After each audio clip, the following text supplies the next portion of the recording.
एक गरीब मछुआरे के पास कुछ भी नहीं, लेकिन उसकी पत्नी के पास है ऐसी शक्ति जो किसी भी शत्रु को हरा सकती है। देखिए कैसे इस आम आदमी ने अपना राज्य और पत्नी दोनों बचाए। मित्रों, मैं आप सभी से माता लक्ष्मी और भगवान नारायण से प्रार्थना करता हूं, जो भी इस कहानी को पूरा सुने और भगवान श्री विष्णु के नाम का स्मरण करे, उसका घर परिवार हमेशा धन दौलत से भरा रहे, उसके घर में सुख और शांति बनी रहे और उसके मन में सही ज्ञान का संचार हो। मित्रों, आप भी इस अद्भुत ज्ञान यात्रा में हमारा साथ जरूर दीजिए। मित्रों, एक बार भगवान विष्णु नारायण माता लक्ष्मी से कहते हैं, प्रिय, ये बहुत समय पहले की बात है। एक गांव था। उस गांव में एक व्यापारी रहता था जो अपनी अत्यंत सुंदर और सुसंस्कृत पत्नी के साथ निवास करता था। उसकी पत्नी की सुंदरता की चर्चा दूर दूर तक फैली हुई थी। लोग उसकी उपमा प्रभात के समय खिलने वाले कमल से देते थे, जिसकी सुगंध चारों ओर फैल जाती थी। उस व्यापारी ने अपने घर के आंगन में एक अत्यंत सुंदर श्यामन रंग की गाय पाल रखी थी। वो उसकी सेवा बड़े प्रेम और श्रद्धा से करता था। प्रतिदिन सुबह वो स्वयं अपने हाथों से उस गाय को ताजी रोटी खिलाता था। किंतु मित्रों, उस व्यापारी के जीवन में एक दुर्गुण ने धीरे धीरे घर कर लिया था। वो मदिरा पान का आदी बन चुका था। उसका अधिकांश समय अपने तथाकथित मित्रों के साथ व्यर्थ के आमोद प्रमोद, घूमने फिरने और नशे में बीतने लगा। जब संध्या के समय सूर्य पश्चिम दिशा में अपनी लालिमा बिखेरते हुए अस्त होता और नगर की गलियां दीपों की रोशनी से जगमगाने लगतीं, तब वो व्यापारी उन्हीं मित्रों की टोली के साथ घर लौटता। घर पहुंचते ही वो ऊंचे स्वर में अपनी पत्नी से कहता, अरे सुनती हो, शीघ्र भोजन प्रस्तुत करो। आज हमारे कुछ परम मित्र अतिथि बनकर आए हैं, वे भी आज यहीं भोजन करेंगे। ये उसका प्रतिदिन का क्रम बन चुका था। वो दिन भर मदिरा में डूबा रहता और रात को मित्रों की मंडली के साथ घर आकर पत्नी को भोजन बनाने का आदेश देता। व्यापारी की इस दिनचर्या और उसके मित्रों के रोज रोज आने को वो दिव्य गाय प्रतिदिन देखती रहती थी। मित्रों, वो कोई साधारण पशु नहीं थी। उसकी बुद्धि अत्यंत प्रखर थी। वो मानवीय भावनाओं और लोगों की नीयत को समझने की अद्भुत क्षमता रखती थी। उसे ये भली भांति आभास हो चुका था कि व्यापारी के जो मित्र उसके घर आते हैं, उनकी दृष्टि और मन उसकी सुंदर पत्नी के प्रति कदापि शुद्ध नहीं है। उनके हृदय में पाप, वासना और कुटिल भावनाएं पल रही थीं। मित्रों, एक दिन की बात है। प्रातःकाल अपनी नित्य की भांति वो व्यापारी उस दिव्य गाय को रोटी खिलाने उसके पास गया। तब तक वो गाय मौन दर्शक बनी हुई थी, परंतु उस दिन उसने मानवीय वाणी में उससे कहा, हे दाता, हे मेरे पालक, आज मैं आपको एक अत्यंत महत्वपूर्ण और जीवन को बदल देने वाली बात बताने जा रही हूं।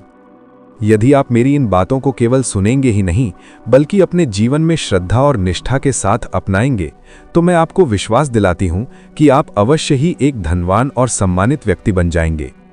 आपके परिवार में सुख और शांति का वास होगा। माता लक्ष्मी की कृपा आप पर सदा बनी रहेगी और आपके घर में कभी भी धन धान्य की कमी नहीं होगी। उस गाय के मुख से स्पष्ट मानवीय वाणी और इतनी गंभीर बातें सुनकर व्यापारी आश्चर्यचकित हो गया।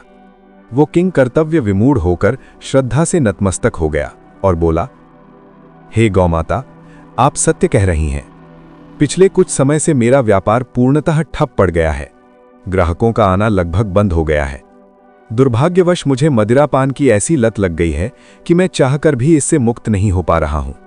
इस कारण मेरी सद्बुद्धि क्षीण हो गई है। निर्णय लेने की क्षमता भी कुंद पड़ चुकी है। अतः कृपया करके आप ही मुझे बताने की कृपा करें कि वो कौन सी अमूल्य बातें हैं जिन्हें हमें अपने जीवन में अवश्य ही आत्मसात करना चाहिए, जिससे हमारे घर में कभी भी धन की कमी ना हो, माता लक्ष्मी की कृपा सदैव हमारे परिवार पर बनी रहे और मैं अपनी पत्नी एवं बच्चों के साथ सुखपूर्वक और सम्मानजनक जीवन यापन कर सकूं। तब वो दिव्य गाय शांत और गंभीर स्वर में बोली, ठीक है पुत्र, मैं तुम्हें एक प्राचीन कथा के माध्यम से वो गूढ़ ज्ञान प्रदान करूंगी, परंतु तुम्हें इसे पूरे मन से एकाग्र होकर और पूर्ण ध्यान के साथ सुनना होगा। तभी तुम इस कथा में छिपे हुए मर्म को समझ पाओगे और उसे अपने जीवन में उतार सकोगे। ये सुनकर वो व्यापारी हाथ जोड़कर बोला, हे गौमाता, मैं आपको वचन देता हूं कि आपकी इस कथा को पूरे मन और संपूर्ण ध्यान से सुनूंगा। आपके प्रत्येक शब्द को अपने हृदय में धारण करने का भरसक प्रयास करूंगा। इसके पश्चात गौ माता ने अपनी अमृतवाणी में कथा का आरंभ करते हुए कहा, हे दाता, ये प्राचीन समय की बात है। एक विशाल और समृद्ध नगर था जिसका नाम विजयगढ़ था। उस नगर पर राजा भीष्म विजय का शासन था। राजा भीष्म विजय अपने शौर्य और पराक्रम के लिए तो प्रसिद्ध थे, परंतु उनके भीतर एक बड़ा दुर्गुण भी था। वे अत्यंत क्रूर और कामी स्वभाव के राजा थे। उनका मन राज्य के कार्यों से अधिक सुंदर स्त्रियों के रूप और लावण्य में रमा रहता था। उनके गुप्तचर पूरे राज्य में सुंदर स्त्रियों की खोज में लगे रहते थे। किसी भी सुंदर स्त्री की सूचना मिलते ही राजा उसे अपने हरम में लाने के लिए कोई न कोई षड्यंत्र रच डालते थे। मित्रों, ये एक शाश्वत सत्य है कि जिस व्यक्ति का मन चंचल हो, जो अपनी इंद्रियों को वश में न रख सके, और यदि वो शासक हो तो उसका राज्य और उसकी सत्ता अधिक समय तक स्थिर नहीं रहती। प्रजा में असंतोष फैलने लगता है और शत्रु अवसर की प्रतीक्षा में रहते हैं। राजा भीष्म विजय के उसी विशाल राज्य में समुद्र तट के समीप एक छोटी सी बस्ती में एक गरीब मछुआरा रहता था। उसका नाम दीनू था। दीनू प्रतिदिन भोर होते ही अपनी छोटी सी नाव और जाल लेकर गहरे समुद्र में मछलियां पकड़ने जाता था। फिर वो उन्हें नगर के बाजार में बेच आता था। जो थोड़ी बहुत आय होती, उसी से वो अपने वृद्ध माता पिता और छोटे भाई बहनों का पालन पोषण करता था। उसका जीवन अत्यंत संघर्षपूर्ण था, परंतु उसका स्वभाव परिश्रमी और संतोषी था।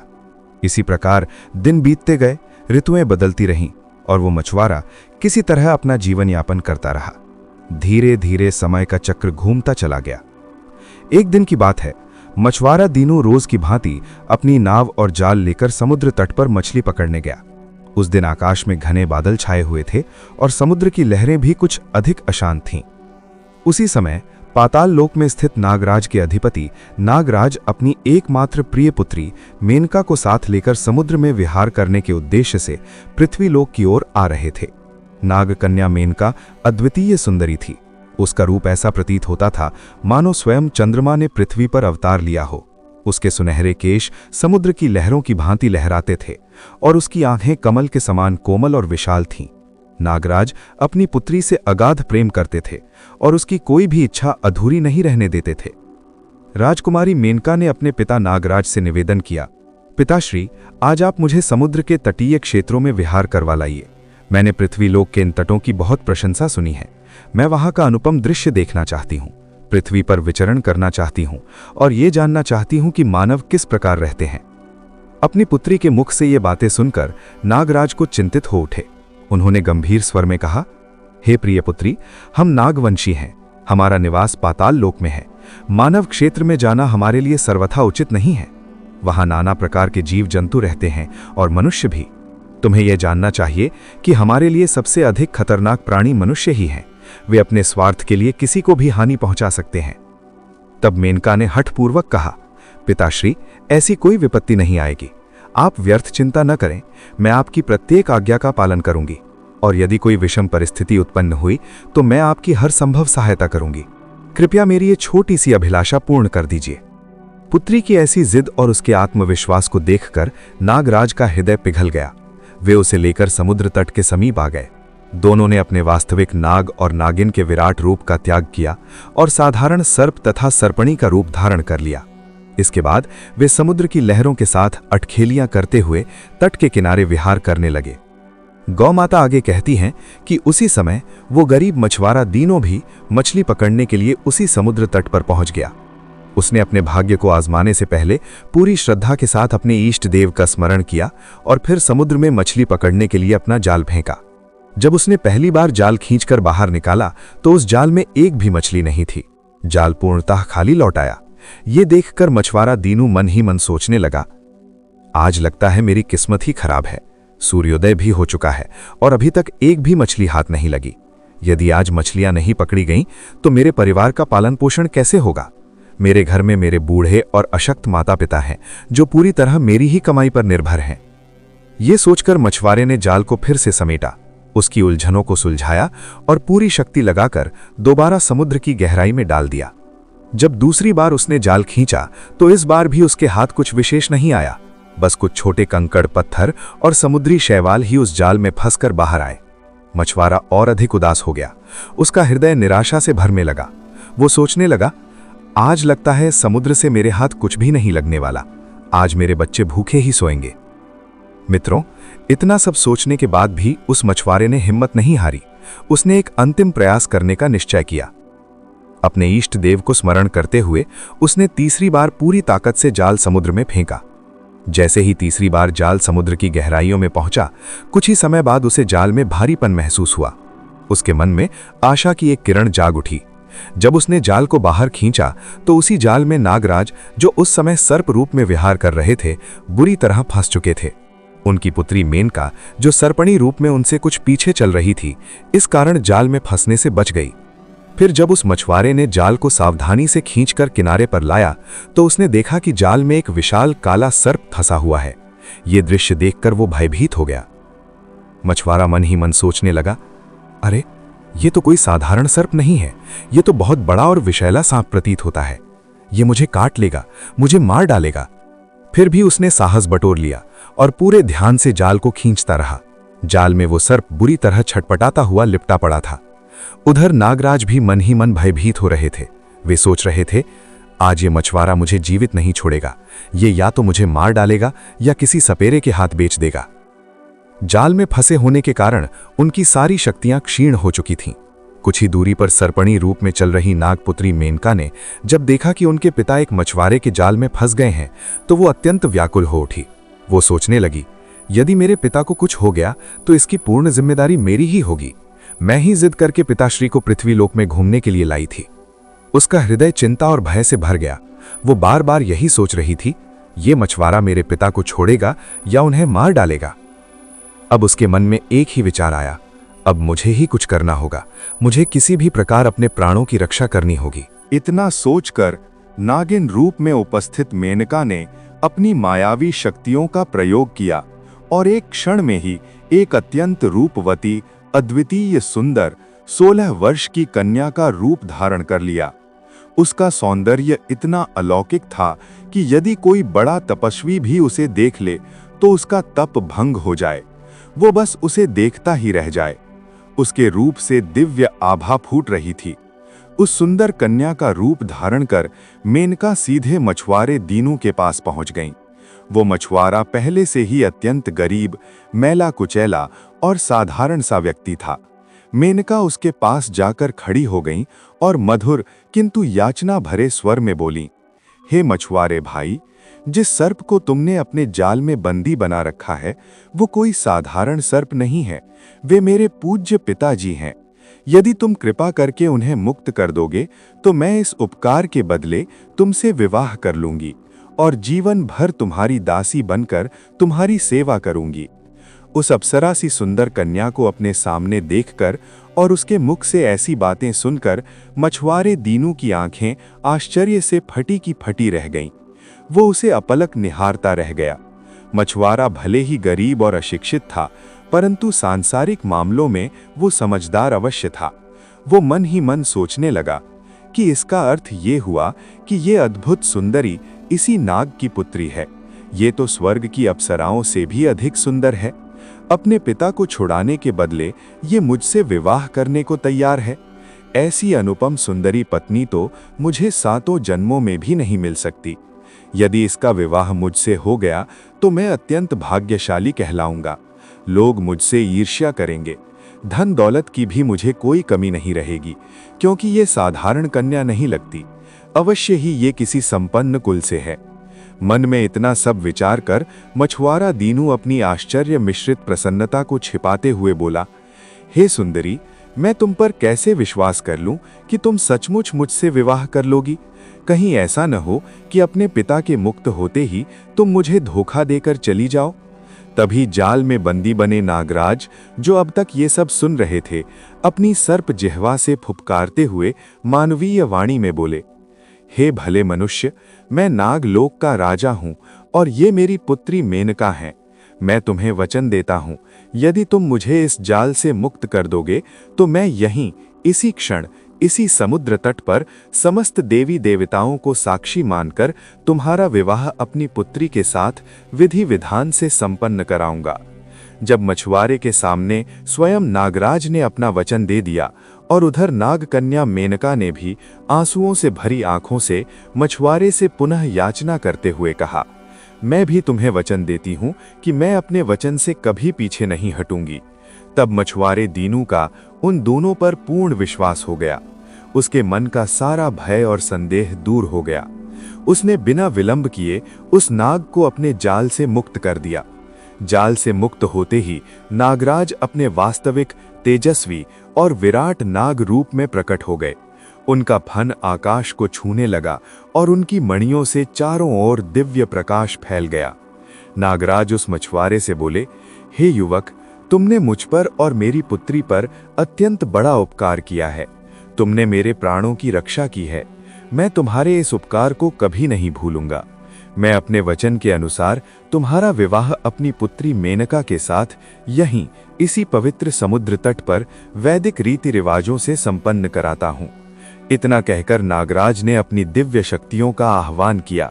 क्षण भर में देवलोक से गंधर्व और अप्सराएं प्रकट हो गईं। समुद्र तट पर एक भव्य और दिव्य मंडप सज गया। मंत्रोच्चार के बीच नागराज ने अपनी प्रिय कन्या मेनका का हाथ उस गरीब मछुआरे दीनू के हाथ में दे दिया और विधि पूर्वक कन्यादान किया। विवाह संस्कार वैदिक रीति रिवाजों के अनुसार उसी समुद्र तट पर बड़े ही धूमधाम और पवित्र वातावरण में संपन्न हुआ। विवाह के उपरांत नागराज ने भारी मन से अपनी पुत्री को मछुआरे के साथ विदा किया। उन्होंने उसे अनेक दिव्य उपहार और भरपूर आशीर्वाद प्रदान किए। उधर मछुआरा दीनू ऐसी चंद्रमुखी अनुपम सुंदर पत्नी को पाकर अत्यंत प्रसन्न था। वो अपनी पत्नी मेनका के साथ अपनी छोटी सी टूटी फूटी झोपड़ी में लौट आया। झोपड़ी में प्रवेश करते ही जब नागकन्या मेनका ने अपने पति के घर की दीनहीन अवस्था देखी कि उसके पति के पास रहने के लिए ढंग का घर तक नहीं है, फिर भी उसके मन में अपने पति के लिए न घृणा आई न ही उपेक्षा का कोई भाव। आज के समय की कोई स्वार्थी स्त्री होती तो शायद अपने भाग्य को कोसने लगती, रोने लगती कि मैंने अपने ही हाथों अपने पैरों पर कुल्हाड़ी मार ली है। नागराज की पुत्री होकर एक कंगाल मछुआरे से विवाह कर लिया। परंतु राजकुमारी मेनका ने ऐसा कुछ भी नहीं किया। वो एक सच्ची पतिव्रता पत्नी की भांति उस झोपड़ी में बिना किसी शिकायत और बिना किसी शर्त के रहने लगी। उसने मन ही मन अपने भाग्य को स्वीकार कर लिया और अपने पति की सेवा को ही अपना परम धर्म मान लिया। उधर मछुआरे दीनू ने संकोच पूर्वक अपनी नवविवाहिता पत्नी से पूछा, हे देवी, हे प्रिय, हमारे पास तो खाने पीने के लिए भी कुछ विशेष नहीं है। घर में अन्न का एक दाना तक नहीं है। तुमने मुझसे विवाह तो कर लिया, पर क्या तुम मेरे साथ इस जीर्ण शीर्ण झोपड़ी में, इस अभावग्रस्त जीवन में सचमुच खुश रह पाओगी? तब नागकन्या मेनका ने अपने पति का हाथ थाम लिया और मधुर स्वर में बोली, हे मेरे स्वामी, हे महाराज, आप मेरे पति हैं। मैंने अग्नि को साक्षी मानकर वैदिक रीति रिवाजों से आपके साथ विवाह किया है। स्वयं मेरे पूज्य पिता ने मेरा कन्यादान आपके हाथों में किया है। अब आपका हर प्रकार से सहयोग करना, आपके सुख दुख में सहभागी बनना ही मेरा परम धर्म है। आप जहां रहेंगे, जैसे रहेंगे, जो भी कार्य करेंगे, मैं उसमें पूरी निष्ठा से आपकी सहायता करूंगी। मैं आपको कभी कोई कष्ट नहीं दूंगी, कभी कोई शिकायत नहीं करूंगी। मित्रों, आगे वो दिव्य गाय उस व्यापारी को कथा सुनाते हुए कहती है, इसी प्रकार मछुआरा दीनू और नागकन्या मेनका प्रेम, विश्वास और आपसी समझ के साथ अपनी उसी छोटी सी झोपड़ी में रहने लगे। मछुआरे दीनू का प्रतिदिन का वही क्रम था। वो भोर होते ही उठता, अपनी नाव और जाल लेकर समुद्र तट पर जाता, मछलियां पकड़ता और फिर उन्हें नगर के बाजार में बेच आता। उधर मेनका घर का सारा काम संभालती, झोपड़ी को सहेजती और अपने पति की राह देखती रहती। एक दिन की बात है। राजा भीष्म विजय का एक प्रमुख सेनापति था जिसका नाम क्रूरसेन था। वो घोड़े पर सवार होकर राज्य का निरीक्षण करता हुआ घूमता घामता उसी मछुआरों की बस्ती की ओर आ निकला। चलते चलते वो संयोगवश मछुआरे दीनू की झोपड़ी के पास पहुंच गया। तभी उसकी दृष्टि झोपड़ी के बाहर बैठी मेनका पर पड़ी। उसने देखा कि एक गरीब मछुआरे के साथ एक अत्यंत सुंदर राजकुमारी के समान प्रतीत होने वाली अद्भुत स्त्री घरेलू कार्य करती हुई बैठी है। मेनका के अनुपम सौंदर्य को देखकर सेनापति क्रूरसेन चकित रह गया। वो मन ही मन सोचने लगा, इतनी रूपवती स्त्री इस निर्धन मछुआरे के पास कैसे हो सकती है? इसके अलौकिक सौंदर्य के सामने तो स्वयं महाराज की पटरानी की सुंदरता भी फीकी पड़ जाती है। कौतूहलवश उसने आसपास खड़े लोगों से पूछा, अरे भाई, ये इतनी सुंदर स्त्री कौन है जो इस गरीब मछुआरे के साथ बैठी है? क्या ये इसकी कोई रिश्तेदार है? तब लोगों ने उत्तर दिया, नहीं साहब, वो तो उसी मछुआरे दीनू की पत्नी है। अभी कुछ ही दिन पहले उसका विवाह हुआ है। लोग कहते हैं कि वो उसे समुद्र से ही मिली है। ये सुनते ही सेनापति क्रूरसेन के मन में कुटिल विचार उत्पन्न हो गए। उसने सोचा, ये समाचार मुझे तुरंत महाराज भीष्म विजय तक पहुंचाना चाहिए। ये स्त्री तो हमारे भव्य महलों के योग्य है। ये तो रानी बनने के लिए जन्मी है। कहाँ ये गरीब और कुरूप मछुआरे के साथ अपना यौवन व्यर्थ कर रही है? ये तो महाराज की पटरानी होनी चाहिए थी। मुझे शीघ्र अतिशीघ्र महाराज को इसकी सूचना देनी चाहिए ताकि महाराज इसे प्राप्त कर सकें। इतना सोचकर सेनापति क्रूरसेन तुरंत अपने घोड़े का रुख मोड़ता है और राजमहल की ओर चल देता है। राजमहल पहुंचकर उचित अभिवादन के पश्चात वो चाटुकारिता भरे स्वर में कहता है, हे महाराज, हे अन्नदाता, आज मैंने आपके राज्य में एक ऐसा अद्भुत दृश्य देखा है कि मैं स्वयं अचंभित रह गया। आपके राज्य में जो दीनू नाम का मछुआरा है, उसकी पत्नी इतनी सुंदर है, इतनी रूपवती है कि आपकी सभी रानियों की सुंदरता उसके सामने तुच्छ प्रतीत होती है। उसके चेहरे पर पूर्णिमा के चंद्रमा के समान दिव्य तेज चमकता है। उसकी सुंदरता की मैं जितनी भी प्रशंसा करूं, वो कम ही होगी। उसे देखकर ऐसा प्रतीत होता है मानो वो कोई देवकन्या हो या स्वर्ग से उतरी कोई अप्सरा। यदि आप उसे एक बार अपनी आंखों से देख लें तो मैं दावे के साथ कह सकता हूं कि आपकी भी रातों की नींद उड़ जाएगी। मैं स्वयं हैरान हूं कि वो अनुपम सुंदरी उस मूर्ख और दरिद्र मछुआरे को कहां से मिल गई, जिसे तो हीरे मोती जड़े स्वर्ण महलों की शोभा बढ़ानी चाहिए थी। वो एक गरीब की टूटी फूटी झोपड़ी में अपनी दिव्य आभा बिखेर रही है। सेनापति क्रूरसेन की उत्तेजनापूर्ण बातें सुनकर राजा भीष्म विजय, जो पहले से ही कामी प्रवृत्ति का था, अत्यंत उत्सुक हो उठा। वो बोला, सेनापति, तुम्हारी बातें तो अविश्वसनीय प्रतीत होती हैं। मुझे कैसे विश्वास हो कि एक साधारण मछुआरे के घर इतनी सुंदर स्त्री हो सकती है? कहीं तुम अतिशयोक्ति तो नहीं कर रहे? तब सेनापति क्रूरसेन बोला, हे महाराज, यदि आपको मेरी बातों पर विश्वास नहीं है तो आप स्वयं चलकर अपनी आंखों से देख लीजिए। मैं आपको उसी स्थान पर ले चलता हूं। दूध का दूध और पानी का पानी हो जाएगा। ये सुनकर राजा भीष्म विजय सेनापति क्रूरसेन के साथ घोड़ों पर सवार होकर मछुआरे दीनू की झोपड़ी की ओर चल पड़े। कुछ ही समय में वे दोनों उस मछुआरे की झोपड़ी के द्वार पर आ पहुंचे। जब मछुआरे दीनू ने देखा कि स्वयं महाराज उसके द्वार पर पधारे हैं और साथ में सेनापति भी है, तो वो अत्यंत आश्चर्यचकित और भयभीत हो गया। उसने तुरंत महाराज का पूरा आदर सत्कार किया। बैठने के लिए अपनी टूटी फूटी खाट आगे बढ़ा दी। वो महाराज के चरणों में गिर पड़ा और हाथ जोड़कर कातर स्वर में बोला, हे महाराज, हे अन्नदाता, आपने मेरे जैसे गरीब के घर पर आने का कष्ट कैसे किया? यदि कोई आज्ञा होती तो आप मुझे दरबार में बुलवा लेते। मैं स्वयं दौड़कर आपकी सेवा में आ जाता। परंतु राजा भीष्म विजय, जो मेनका को देखते ही उसके सौंदर्य पर मोहित हो चुका था, घमंड भरे स्वर में बोला, हे मछुआरे, हम तुमसे कुछ पूछने आए हैं। तुम्हें ये इतनी सुंदर अप्सरासी पत्नी कहां से प्राप्त हुई है? तुम इसे कहां से लेकर आए हो? ये तो किसी चक्रवर्ती राजा की महारानी या किसी देवलोक की कन्या प्रतीत होती है। ये तुम्हारे जैसे कंगाल के पास क्या कर रही है? राजा की कुदृष्टि और उसके शब्दों को सुनकर मछुआरा दीनू मन ही मन कांप गया। फिर भी उसने साहस जुटाकर कहा, हे महाराज, इसने समुद्र के तट पर समस्त देवी देवताओं को साक्षी मानकर वैदिक रीति रिवाजों से मेरे साथ विवाह किया है। जब मैं समुद्र किनारे मछली पकड़ने गया था तभी ये मुझे मिली थी। अब ये मेरी धर्म पत्नी है और मैं इसका पति हूं। मछुआरे की ये बात सुनते ही राजा भीष्म विजय क्रोध से भर उठा। वो गरजते हुए बोला, मूर्ख मछुआरे, एक मछुआरे की पत्नी इतनी सुंदर नहीं हो सकती। ये प्रकृति का नियम नहीं है। इस राज्य में केवल राजा को ही अधिकार है कि वो सबसे सुंदर पत्नी रखे। शेष प्रजा को साधारण स्त्रियों से ही विवाह करना चाहिए। इसलिए तुम्हारी ये तथाकथित पत्नी अब राजमहल जाएगी और हमारी प्रधान रानी बनकर हमारे महलों की शोभा बढ़ाएगी। राजा की ये अन्यायपूर्ण और धर्म विरुद्ध बात सुनकर मछुआरा दीनू अत्यंत दुखी हो गया। वो कातर स्वर में बोला, हे महाराज, ये तो घोर अनीति हो जाएगी।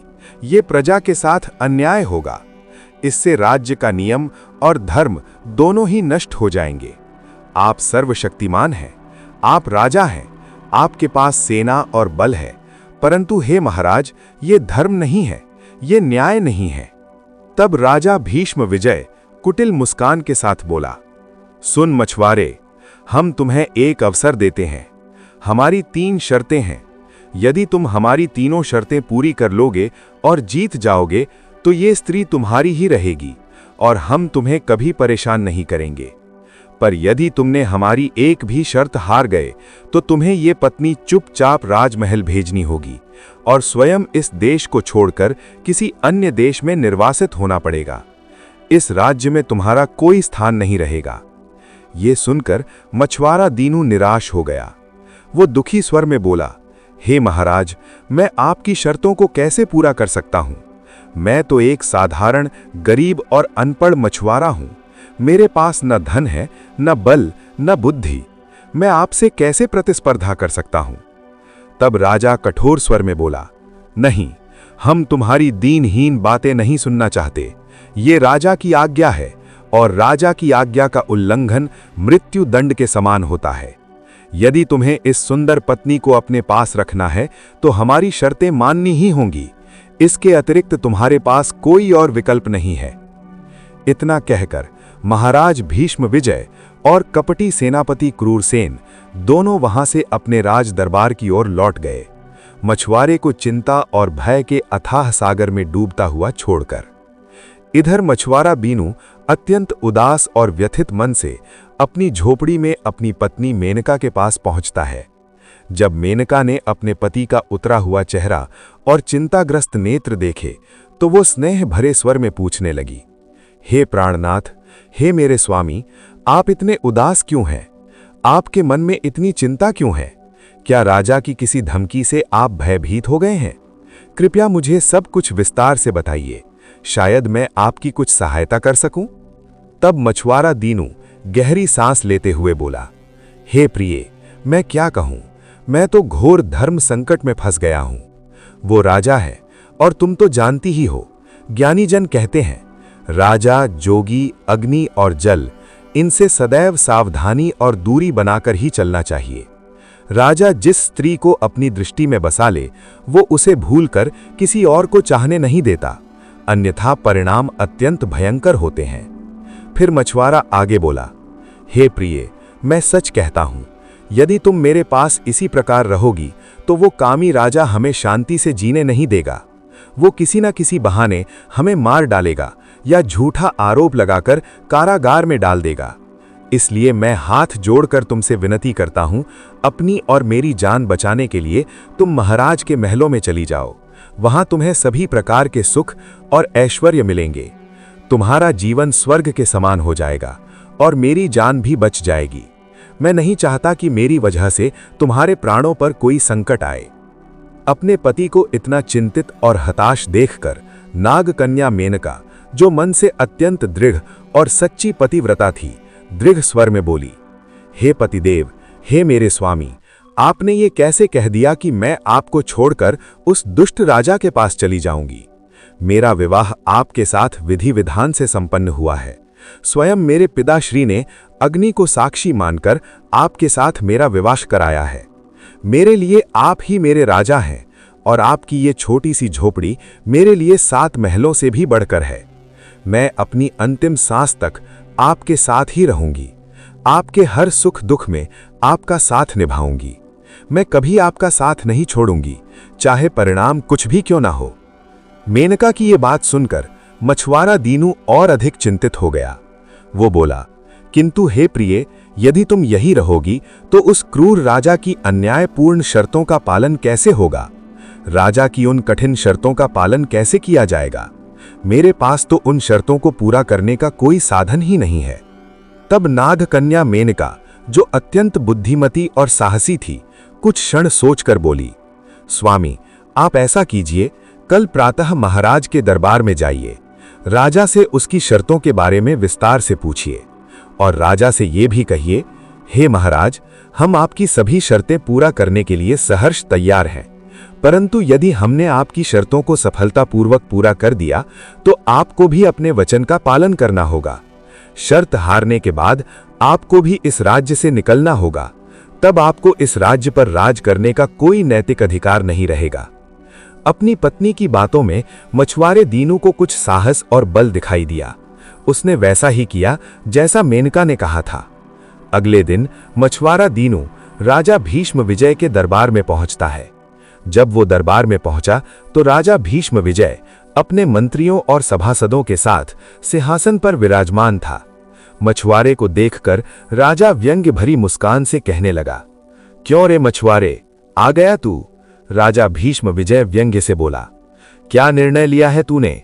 क्या तू हमारी शर्तें मानने को तैयार है या फिर अपनी पत्नी को स्वेच्छा से हमारे हरम में भेजने आया है? राजा के इन कठोर शब्दों को सुनकर सभा में सन्नाटा छा गया।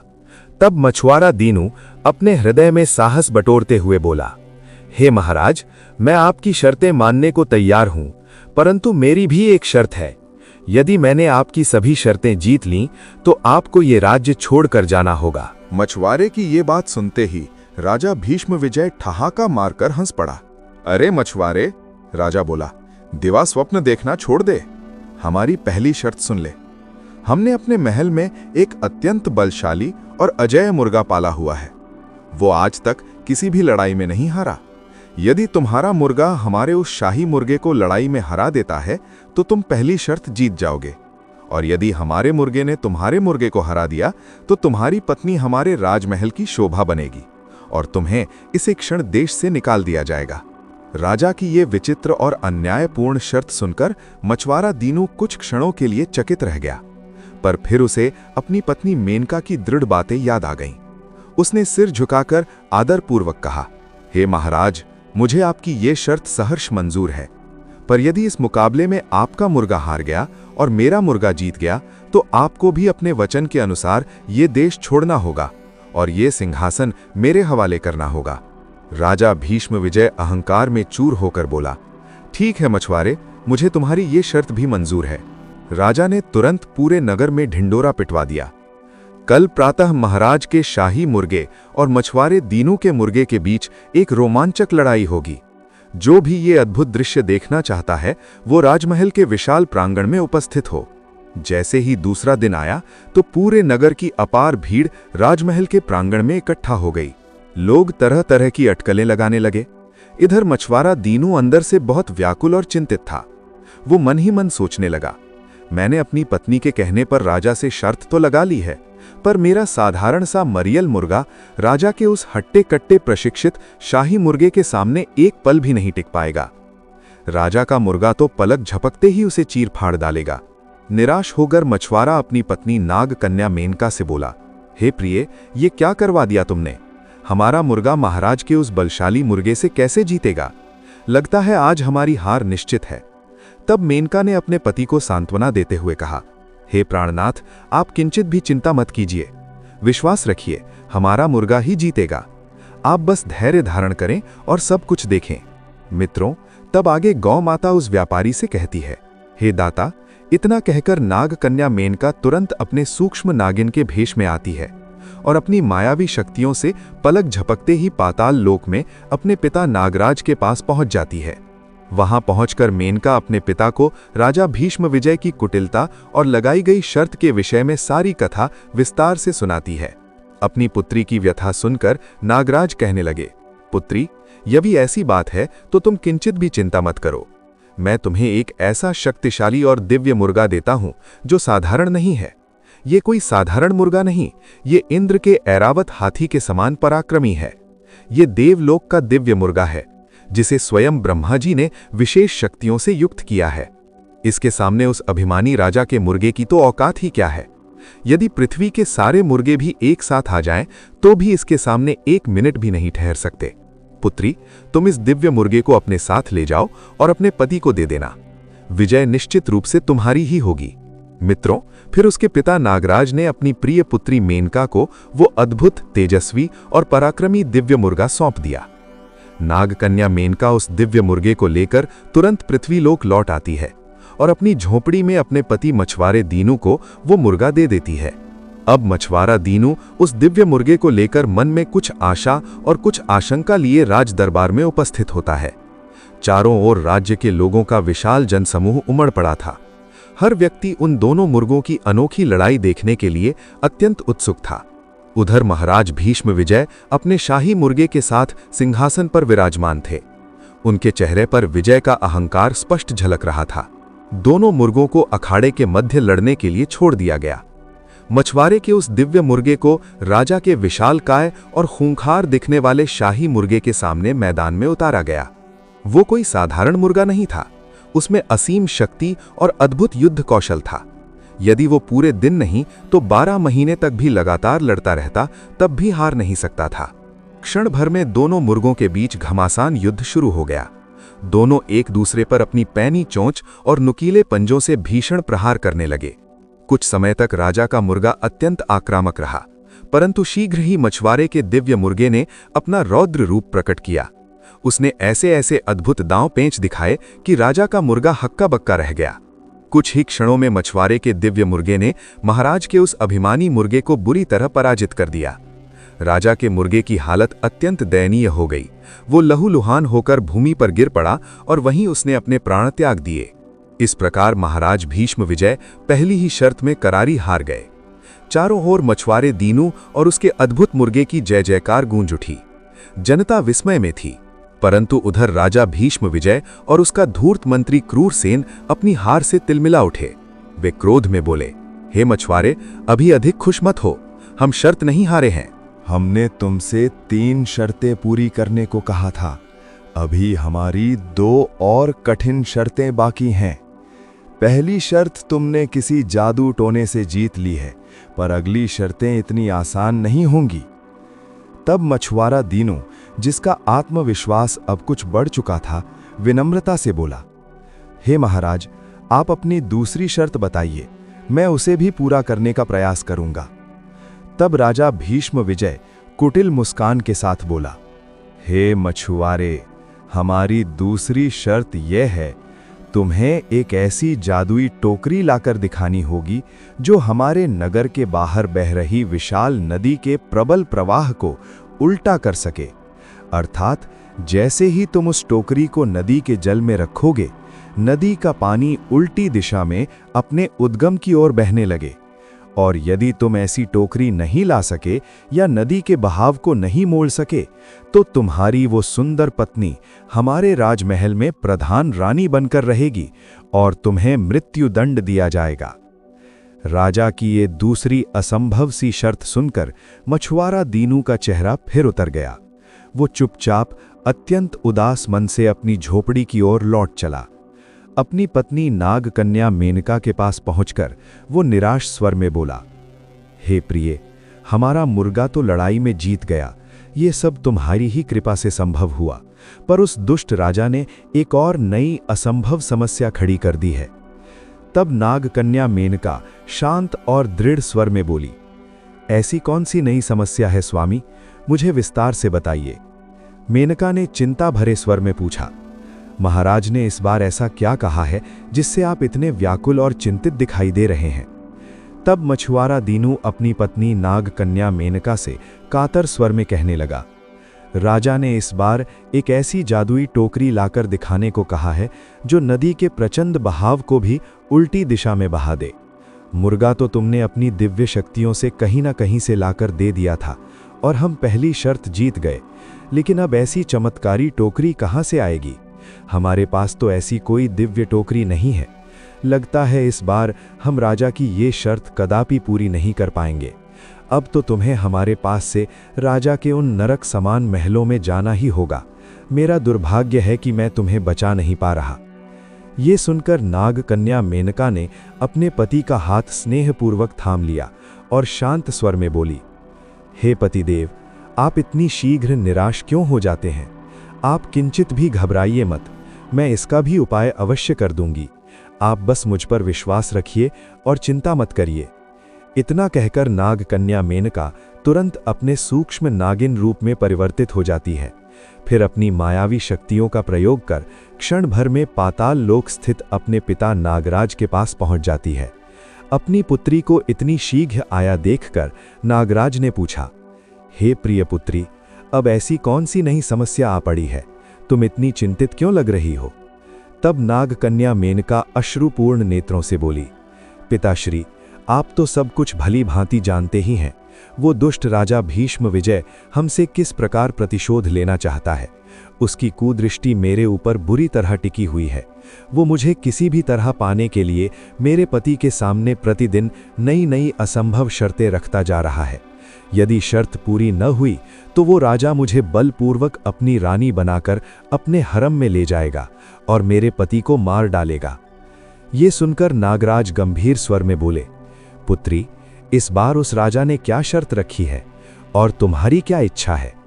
तब नागकन्या मेनका बोली, पिताश्री, आप ये भली भांति जानते हैं कि आपने स्वयं मेरा विवाह उस गरीब मछुआरे दीनू से किया है। अब वही मेरा सर्वस्व है, वही मेरा पति है। मैं उसे कदापि नहीं छोड़ सकती, चाहे मेरे प्राण ही क्यों न चले जाएं। राजा ने इस बार दूसरी शर्त ये रखी है कि हमें एक ऐसी चमत्कारी टोकरी लाकर दिखानी है जो नदी के प्रवाह को उल्टी दिशा में बहा दे। नागराज कुछ क्षण मौन रहे, फिर गंभीरता से बोले, हे पुत्री, तुम व्यर्थ चिंता मत करो। मेरे पास त्रिकालदर्शी भगवान शिव की दी हुई एक अत्यंत दिव्य और चमत्कारी टोकरी वर्षों से सुरक्षित रखी हुई है।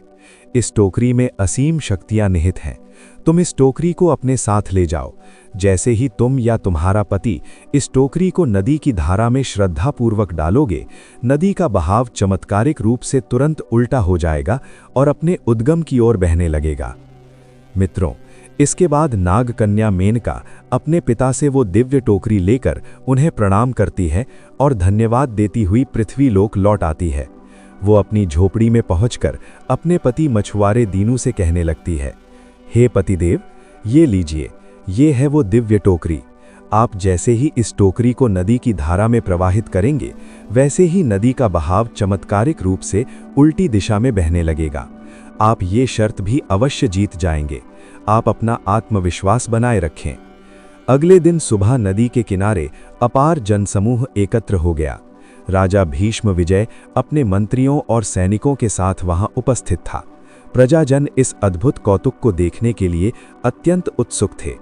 उधर मछुआरा दीनू भी मन में अपनी पत्नी और अपने इष्ट देव का स्मरण करते हुए वो दिव्य टोकरी लेकर उस विशाल नदी के किनारे पहुंच जाता है। तब राजा व्यंग्यपूर्वक हंसते हुए बोला, क्यों रे मछुआरे, ले आया टोकरी या खाली हाथ ही आ गया अपनी हार मानने? राजा भीष्म विजय ने कठोर स्वर में कहा, अब अपनी इस साधारण सी दिखने वाली टोकरी को नदी में डालकर दिखाओ। यदि तुम्हारी ये साधारण सी टोकरी नदी के बहाव को उल्टा नहीं कर पाई तो तुम्हारी वो सुंदर पत्नी फिर हमारी होगी और तुम सीधे यमलोक सिधारोगे। मित्रों, अब वो क्षण आ चुका था जिस पर सबकी निगाहें टिकी हुई थीं।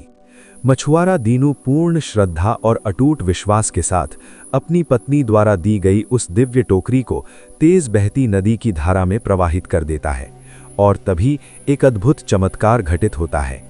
जैसे ही टोकरी ने जल का स्पर्श किया, नदी का प्रबल बहाव एक क्षण के लिए स्थिर हो गया। चारों ओर सन्नाटा छा गया।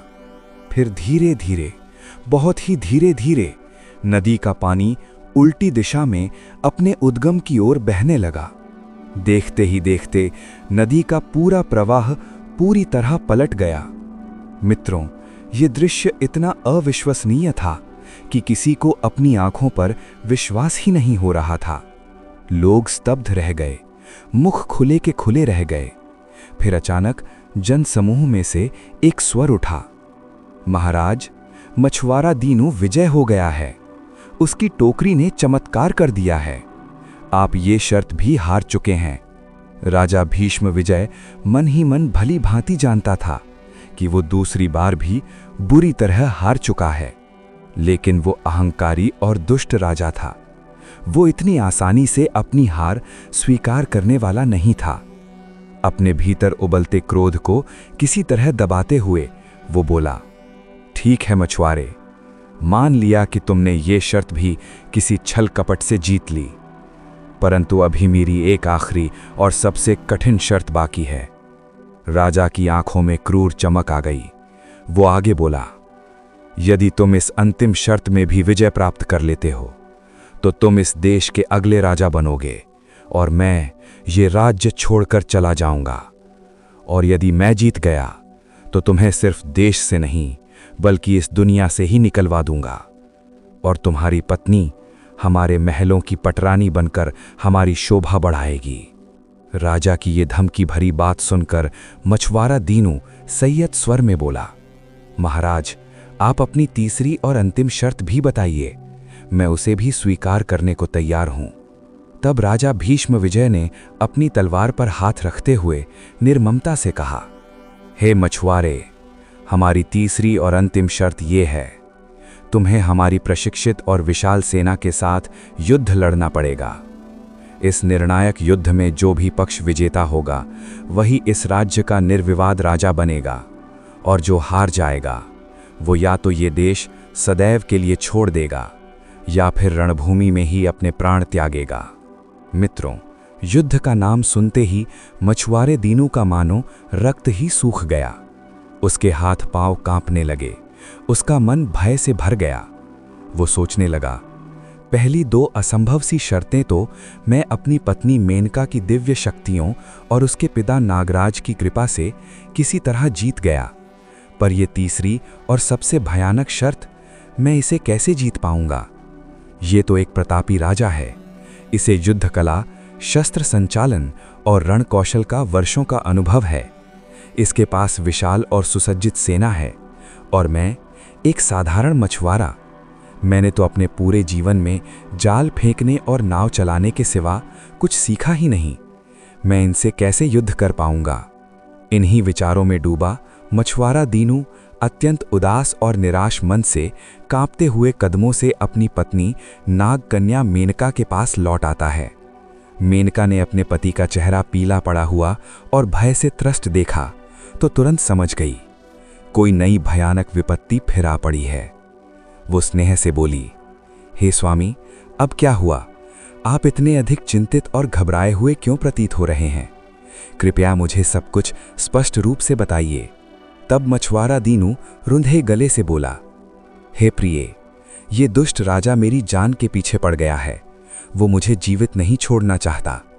उस नराधम ने 2 दिन का समय दिया है और कहा है कि तीसरे दिन मुझे युद्ध के मैदान में उसकी विशाल सेना से युद्ध करना होगा।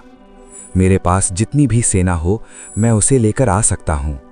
जो इस युद्ध में विजय प्राप्त करेगा वही यहाँ का अगला राजा बनेगा और जो हार जाएगा वो या तो देश छोड़कर भागेगा या रणभूमि में ही मारा जाएगा।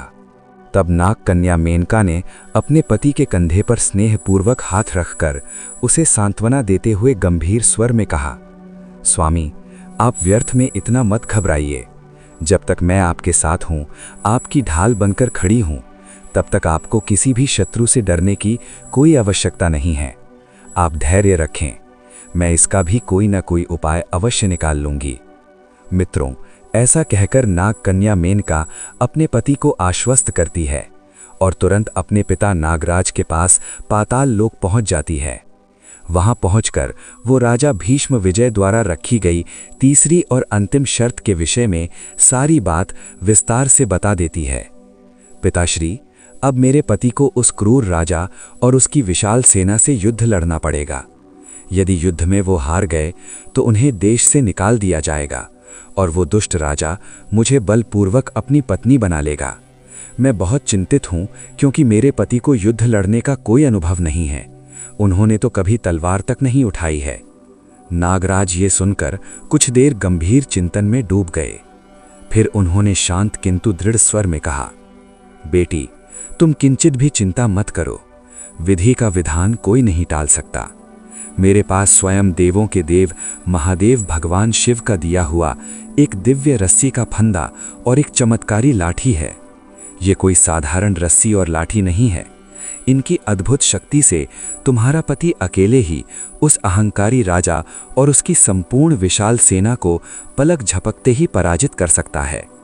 इनमें असीम दैवीय शक्तियां निहित हैं। मित्रों, इस प्रकार नागराज ने वो दिव्य मायावी रस्सी और चमत्कारी लाठी अपनी पुत्री मेनका को दे दी और उन्हें प्रयोग करने की विधि भी भली भांति समझा दी। नाग कन्या मेनका उन्हें लेकर अपने पति मछुआरे दीनू के पास वापस आ जाती है। वो रस्सी और लाठी उसके हाथ में देते हुए स्नेह और विश्वास से बोली, स्वामी, आपके सामने चाहे कितनी ही विशाल और अजय सेना क्यों न आ जाए, आप इन दिव्य अस्त्रों की सहायता से उन सबको बड़ी आसानी से हरा सकते हैं। आपको युद्ध भूमि में जाकर सिर्फ इतना कहना है, बंध जा रस्सी, सबको बांध ले, और घूम जा लाठी, मार मार कर सबका हाल बेहाल कर दे। आपके इतना कहते ही ये रस्सी सभी शत्रु सैनिकों को अदृश्य बंधनों में कसकर बांध लेगी और ये लाठी उन पर साक्षात यमराज की मार बनकर टूट पड़ेगी। मारते मारते उनका ऐसा हाल कर देगी कि वे रणभूमि छोड़कर भागने पर विवश हो जाएंगे। मित्रों, तीसरा दिन आ ही गया। जैसा कि निश्चित था, राजा भीष्म विजय की विशाल और सुसज्जित सेना युद्ध के मैदान में आकर डट जाती है। सेना में हाथी, घोड़े, रथ और लाखों पैदल सैनिक थे। सभी अत्याधुनिक अस्त्र शस्त्रों से लैस थे। उधर दूसरी ओर से वो गरीब मछुआरा दीनू अकेला ही युद्ध भूमि की ओर आता हुआ दिखाई देता है। उसके हाथ में सिर्फ एक साधारण सी दिखने वाली रस्सी और एक पतली सी लाठी थी। उसका चेहरा शांत था, कदम स्थिर थे। जब राजा भीष्म विजय ने मछुआरे दीनू को इस प्रकार अकेले और निहत्थे आते हुए देखा, तो वो और उसके सैनिक तथा वहां उपस्थित जनता उसका उपहास करने लगी। लोग हंसते हुए बोले, अरे मूर्ख मछुआरे, क्या तुम अकेले ही हमारी इस विशाल सेना से लड़ने आए हो? क्या तुम जानबूझकर मरना चाहते हो? इससे तो अच्छा है कि चुपचाप अपनी हार मान लो और अपनी सुंदर पत्नी राजा साहब को सौंप दो। मरने से तो अच्छा है कि बिना पत्नी के ही बाकी का जीवन जी लिया जाए।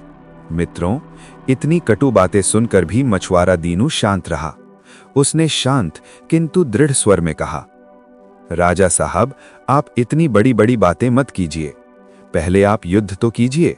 आप जब इस युद्ध में मुझसे विजय प्राप्त करेंगे, तभी तो मेरी पत्नी को पा सकेंगे। पहले से ही इतने बड़े बड़े ख्वाब क्यों देखते हो? और यदि आप मुझसे इस युद्ध में हार गए, तो सोचिए, आपको भी अपने वचन के अनुसार ये देश और ये राजपाट हमेशा हमेशा के लिए छोड़कर जाना पड़ेगा। मछुआरे दीनू की इन निर्भीक और धृष्टतापूर्ण बातों को सुनकर राजा भीष्म विजय अत्यंत क्रोधित हो उठता है।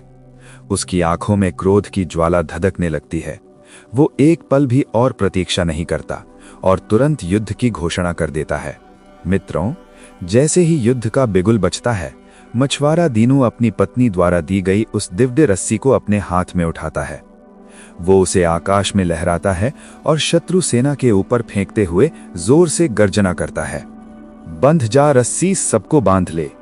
मित्रों, जैसे ही दीनू की आज्ञा निकलती है, वो साधारण सी दिखने वाली रस्सी क्षण भर में चमत्कारिक रूप से असंख्य सर्पों में परिवर्तित हो जाती है और पलक झपकते ही राजा भीष्म विजय की संपूर्ण विशाल सेना को हाथी घोड़ों सहित अदृश्य और अटूट बंधनों में कसकर जकड़ लेती है। लाखों सैनिक जहां के तहां जड़वत खड़े रह जाते हैं। कोई हिल नहीं सकता, कोई वार नहीं कर सकता, कोई भाग नहीं सकता।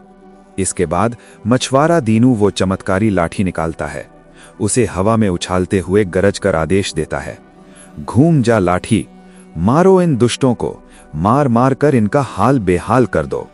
मित्रों, उसके इतना कहते ही वो लाठी साक्षात प्रलय और कयामत बनकर राजा भीष्म विजय और उसकी जकड़ी हुई सेना पर टूट पड़ती है। वो लाठी हवा में घूम घूम कर सैनिकों को और स्वयं राजा को इतनी भयानक मार देती है कि पूरी सेना अधमरी और लहूलुहान हो जाती है। राजा भीष्म विजय का तो मार खाते खाते अत्यंत बुरा हाल हो जाता है। उसके अंग प्रत्यंग टूट चुके थे। वो पीड़ा से धरती पर लौट रहा था। मृत्यु का भय उसकी आंखों में साफ दिखाई देने लगा। अंततः वो अहंकारी राजा भय से कांपते हुए मछुआरे दीनू के सामने हाथ जोड़कर धरती पर गिर पड़ता है और गिड़गिड़ाते हुए कातर स्वर में कहता है, हे मछुआरे, हे वीर पुरुष, मुझे प्राणदान दे दो। मैं अपनी पराजय पूर्ण रूप से स्वीकार करता हूं। आज से मैं तेरा दास हूं। कृपा करके इस लाठी को रोक लो। अन्यथा मेरे प्राण निकल जाएंगे। मित्रों, इस प्रकार उस दुष्ट, अहंकारी और कामी राजा भीष्म विजय की शर्मनाक हार हो जाती है और वो गरीब किंतु धर्मात्मा मछुआरा दीनू युद्ध में विजयी हो जाता है। मछुआरा दीनू राजा भीष्म विजय से दृढ़ स्वर में कहता है, हे महाराज, अब शर्त के अनुसार आप यहाँ के राजा नहीं रहेंगे। आपको ये राज्य और ये देश तुरंत छोड़कर बहुत दूर जाना होगा और भविष्य में कभी भी इस राज्य की ओर आंख उठाकर भी नहीं देखना होगा। मित्रों, फिर आगे गौ माता उस व्यापारी को कथा का समापन करते हुए कहती हैं, हे दाता, फिर वो पराजित और अपमानित राजा भीष्म विजय अपने बचे खुचे सैनिकों और मंत्रियों के साथ उसी क्षण उस राज्य को छोड़कर हमेशा के लिए चला जाता है और फिर प्रजा की सर्वसम्मति से वो धर्मात्मा मछुआरा दीनू और उसकी पतिव्रता बुद्धिमती पत्नी नाग कन्या मेनका उस राज्य के नए राजा और रानी बन जाते हैं। उन्होंने धर्म और न्याय के साथ कई वर्षों तक सफलतापूर्वक राज्य किया और प्रजा को सुखी रखा। मित्रों, अंत में वो दिव्य गौ माता उस व्यापारी को शिक्षा देते हुए कहती हैं, हे दाता, इस कथा से ये शिक्षा मिलती है कि यदि पत्नी का सच्चा साथ हो, यदि पत्नी अपने पति के साथ कंधे से कंधा मिलाकर हर परिस्थिति में चट्टान की तरह खड़ी रहे, तो जीवन में आने वाली सबसे बड़ी मुसीबत भी घुटने टेक देती है। पत्नी केवल नाम की पत्नी नहीं होती, पत्नी अर्धांगिनी होती है, सहधर्मिणी होती है। पत्नी का स्नेह, पत्नी की आत्मा, पत्नी का निस्वार्थ साथ यदि पति से सच्चे हृदय से जुड़ा हो तो कोई भी दुष्ट शक्ति, कोई भी शत्रु उनका बाल भी बांका नहीं कर सकता। आप जब इस युद्ध में मुझसे विजय प्राप्त करेंगे तभी तो मेरी पत्नी को पा सकेंगे। पहले से ही इतने बड़े बड़े ख्वाब क्यों देखते हो?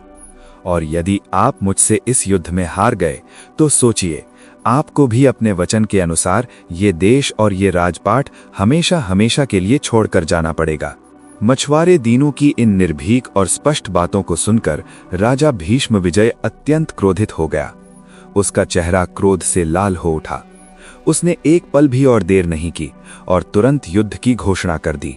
मित्रों, जैसे ही युद्ध का बिगुल बजता है, मछुआरा दीनू अपनी पत्नी द्वारा दी गई उस दिव्य रस्सी को अपने हाथ में लेता है। उसने रस्सी को हवा में लहराया और शत्रु सेना की ओर फेंकते हुए जोर से आज्ञा दी, बंध जा रस्सी, सबको बांध ले। मित्रों, जैसे ही मछुआरे दीनू की आज्ञा निकलती है, वो साधारण सी दिखने वाली रस्सी क्षण भर में चमत्कारिक रूप से असंख्य सर्पों में परिवर्तित हो जाती है और पलक झपकते ही राजा भीष्म विजय की संपूर्ण विशाल सेना को हाथी घोड़ों सहित अदृश्य और अटूट बंधनों में कसकर जकड़ लेती है। और पलक झपकते ही राजा भीष्म विजय की संपूर्ण विशाल सेना को हाथी घोड़ों सहित अदृश्य और मजबूत बंधनों में कसकर बांध लिया। सारे सैनिक जहां के तहां जकड़ गए। कोई हिल नहीं पा रहा था, कोई वार नहीं कर पा रहा था। इसके बाद मछुआरे दीनू ने वो चमत्कारी लाठी निकाली। उसे हवा में उछालते हुए गंभीर स्वर में आज्ञा की, घूम जा लाठी, मारो इन दुष्टों को, मार मार कर इनका हाल बेहाल कर दो। मित्रों, उसके इतना कहते ही वो लाठी साक्षात प्रलय और कयामत बनकर राजा भीष्म विजय और उसकी बंदी बनी सेना पर टूट पड़ी। वो लाठी हवा में घूम घूम कर सैनिकों को और स्वयं राजा को इतनी भयानक मार लगाने लगी कि पूरी सेना अधमरी और घायल हो गई। राजा भीष्म विजय का तो मार खाते खाते अत्यंत बुरा हाल हो गया। उसके अंग प्रत्यंग टूट चुके थे। वो असहनीय पीड़ा से कराह रहा था। मृत्यु का भय उसके चेहरे पर स्पष्ट दिखाई दे रहा था।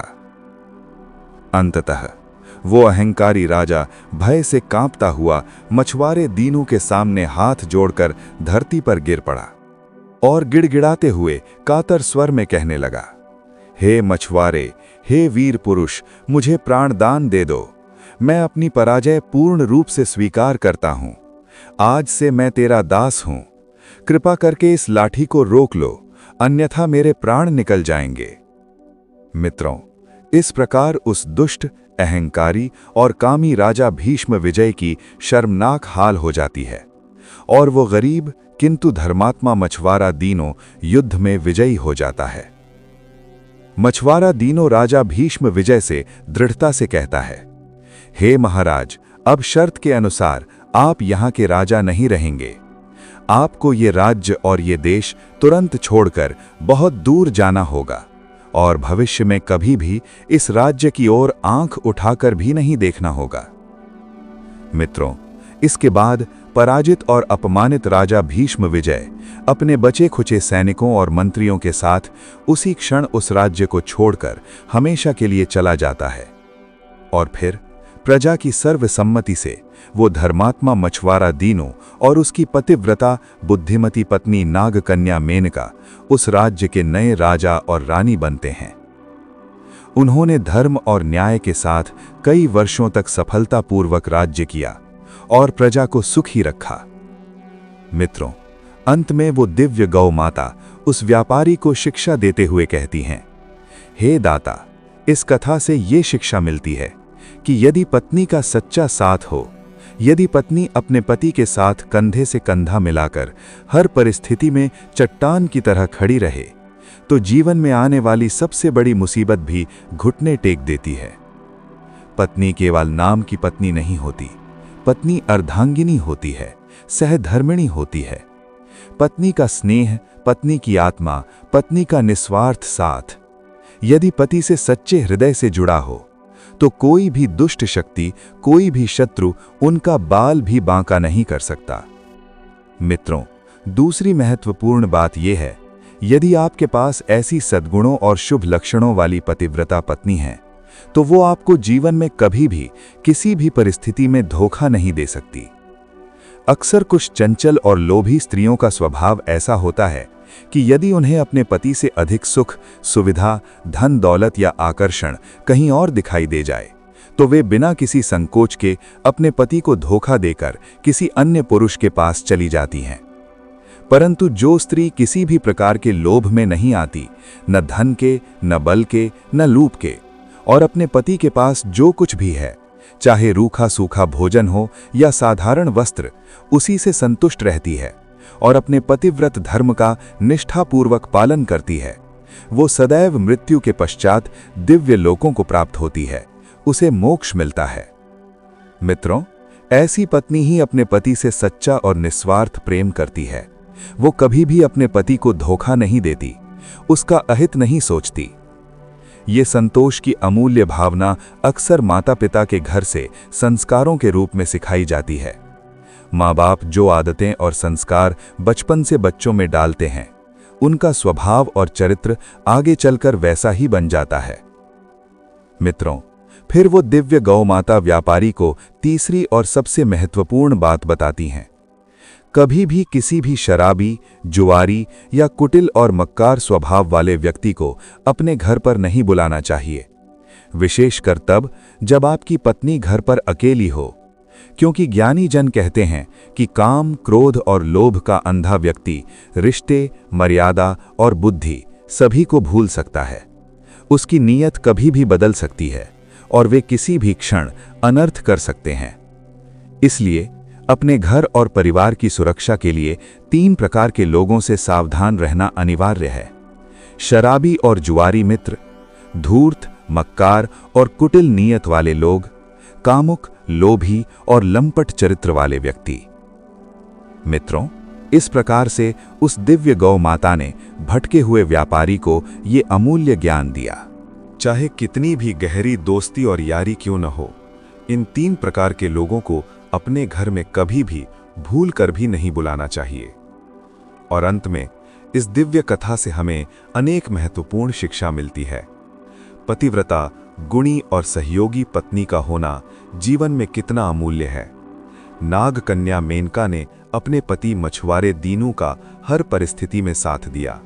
चाहे कितनी भी कठिन परिस्थितियां क्यों न आईं, उसने न केवल अपने पति को प्रोत्साहित किया, बल्कि अपनी बुद्धि और पिता की मदद से उसे हर संकट से उबारा। इससे स्पष्ट होता है कि यदि पति और पत्नी के बीच सच्चा प्रेम, विश्वास और सहयोग हो, तो वे मिलकर किसी भी चुनौती का सामना कर सकते हैं और असंभव को भी संभव बना सकते हैं।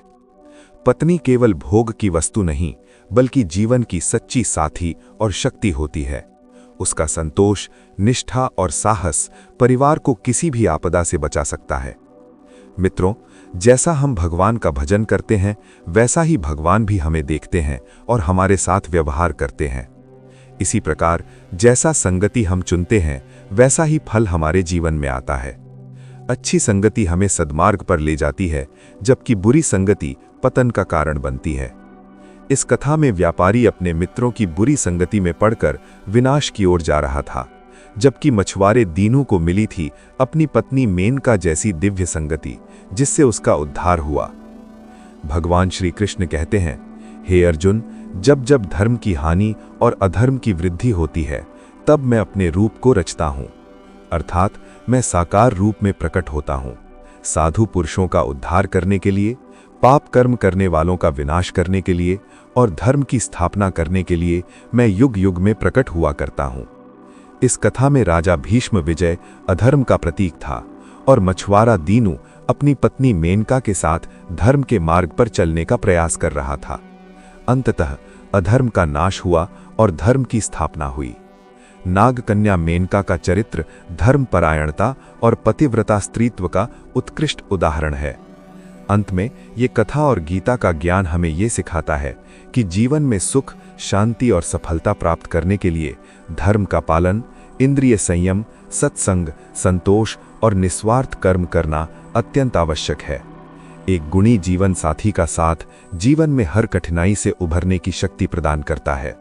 हमें विवेकपूर्वक ये पहचानना चाहिए कि हमारे सच्चे हितैषी कौन हैं और किन लोगों से दूरी बनाकर रहना चाहिए।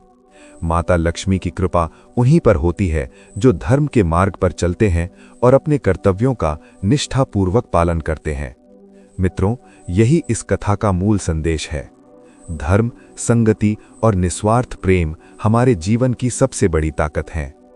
मित्रों, हमारा एकमात्र संकल्प है गीता के दिव्य ज्ञान को घर घर पहुंचाना। लेकिन ये महान कार्य तभी सफल हो सकता है जब आप सब इस नेक यात्रा में हमारे सारथी बने।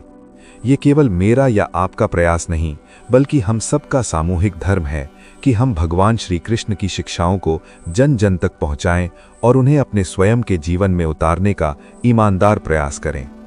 हमारा उद्देश्य केवल शब्द सुनाना नहीं, बल्कि आपके जीवन में सकारात्मक बदलाव लाना है।